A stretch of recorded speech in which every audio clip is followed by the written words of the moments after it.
conseguir, putas, lo voy a echar a ti. ¡Es que ricasco! Desde finales de los años 70, los ciudadanos y ciudadanas de Bilbao fueron dando forma a unas fiestas creadas por y para el pueblo. Unas fiestas populares para todos y todas. Con procedencia, género y edad. Con respeto y alegría. Eso es Aste Nagusia. Parón para arriba, Chalo.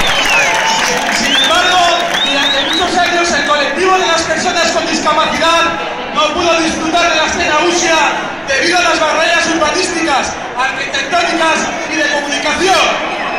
Pero hoy podemos anunciar con satisfacción que gracias a los cambios normativos y el esfuerzo de este colectivo por sus derechos y por una igualdad social, hemos conseguido que muchos de esos obstáculos que impedían su participación en la Aste Nagusia fueran desapareciendo.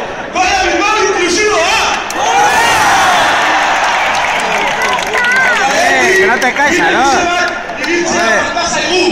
Gauza asko egin behar dira, behar bada zailena eta aldiberean garrantzitsuena gizartearentzat itzalera inklusibo bat eraikitzea da, eta horretarako zeuen laguntza behar dugu.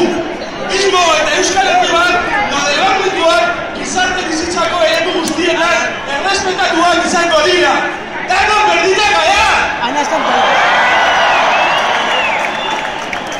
Lehen esan dudan moduan, balkoienetan Bidaideak Bilbao taldearen ordezkari gisa nago gaur. Hain zuzen ere, aurtengo estatuko ligan bigarren postua lortu dugulako. Eta horrexegatik, datorren urtean, Bilbo hiriaren izena arro Europa osoan zehar eramango dugu. Gora Bidaideak Bilbao!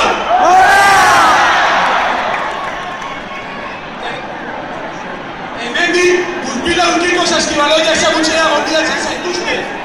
Eta ez hori bakarrik, kirol paralimpiko guztiak ezagutzea ere, ziur nago, bere ikusgarritasunak ahoiek iaz utziko zaituela. Termino ya recordando a quienes no pueden estar con nosotros estos días. Y diciendo que las ciudadanas y los ciudadanos sabemos pasarlo bien, así que pocos consejos nos vamos a dar. Disfrutar todos juntos de las mejores